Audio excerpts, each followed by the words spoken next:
सभी को जय माता दी। स्वागत है आप सभी का हमारे इस YouTube चैनल कृष्णा ज्ञान में। आज हम आपको यह वीडियो लेकर के आए हैं कि क्या सवारी सचमुच होती है या सवारी में सवारी किस प्रकार आती है और सवारी क्या एक्चुअल में होती भी है या फिर वो कई जो बहुत सारे लोगों के सवाल रहते हैं कि नाटक करते हैं, रोल करते हैं, सब कुछ रहते हैं।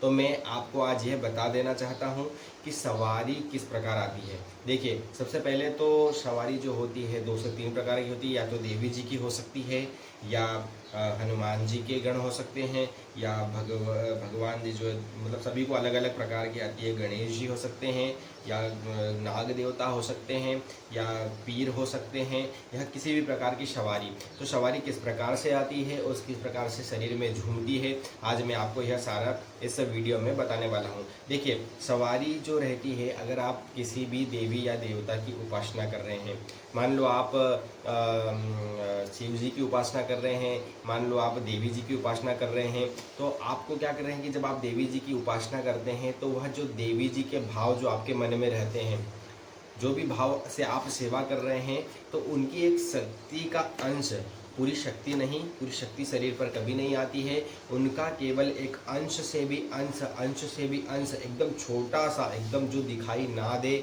उससे भी छोटा सा जो दिखाई बिल्कुल ना दे, वह अंश आकर के आपकी बॉडी को टच होता है।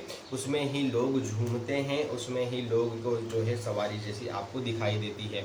और वह शक्ति, अगर आप एक छोटा सा अंश जो बिल्कुल भी ना दिखाई दे रहा हो, वह आपके सारे काम करके चले जाता है, वह आपके सारे काम जो है करने लगता है। और इस प्रकार से सवारी आपको जो है आती है।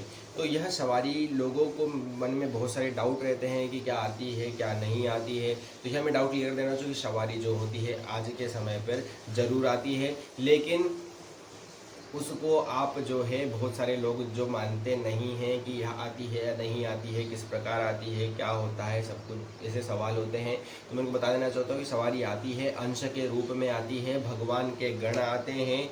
यानी कि आप देवी जी की उपासना करते हैं, जो 64 जोगिनियाँ हैं, जोगिनियाँ की योगिनियाँ हैं, योगिनियों के जो भी उनके जो सेविकाएं हैं, सेविकाएं के भी जो सेविकाएं हैं, उनके जो भी छोटे बारीक जो अंश जो रहते हैं, उनके भी अंश जो रहते हैं, वह एक हवा के रूप में, एक बारीक अंश के रूप में आते हैं, जो शरीर पर आते हैं और आपके सारे काम जो है करके चले जाते हैं। बहुत सारे लोग ऐसे भी सवाल करते हैं कि बहुत सारे हम मतलब एकदम जो किसी को ज्ञान नहीं है, किसी की बुद्धि नहीं है, और ऐसे सवाल करते रहते हैं कि मतलब नाटक हो रहा है और पागल बनाया जा रहा है, इस प्रकार की बातें करते हैं। तो मैं उनको खुला बता देना चाहता हूँ कि अंश आते हैं, उन्हें कभी भी आप किसी के बारे में भी आपको बिना जो है पता करे, बिना सच्चाई को पता करे हुए किसी के बारे में भी ऐसा नहीं बोलना चाहिए कि सवारी आ रही है या नहीं आ रही है, या फिर अंश आ रहे हैं, या पागल बना रहे हैं, या फिर नाटक कर रहे हैं। इस प्रकार के जो है वीडियो हमको यूट्यूब पे देखने को मिलते हैं।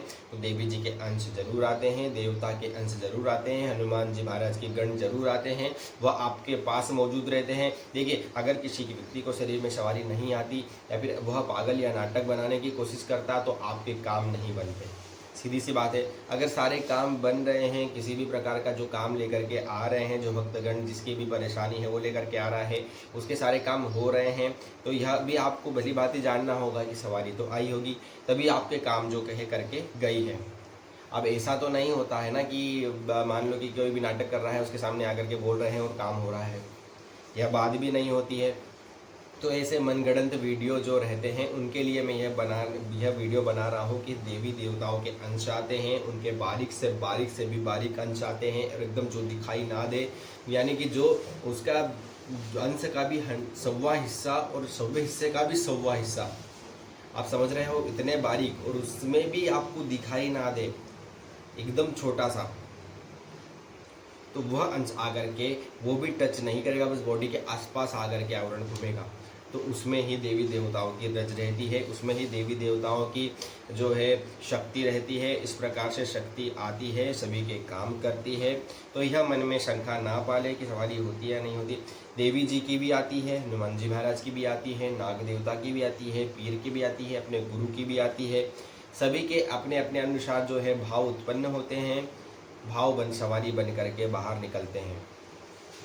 तो इसी प्रकार आप संशय ना पाले। अगर किसी भी व्यक्ति को सवारी आ रही है तो हमारे इस यूट्यूब चैनल पर आपको और भी सवारी के वीडियोस आपको देखने को मिलेंगे, और क्या क्या नियम रखने चाहिए वो उस पर भी हम टॉपिक एक बनाने वाले हैं, और क्या क्या आपको भोग देना है, सवारी को किस प्रकार से भोग देना चाहिए वह भी हम हमारे यूट्यूब चैनल पर अपलोड करने वाले हैं। अगर आप चैनल पर पहली बार आए हैं तो सब्सक्राइब जरूर कर लीजिएगा, ऐसे ही वीडियोज़ हम हमारे चैनल पर लाते रहेंगे।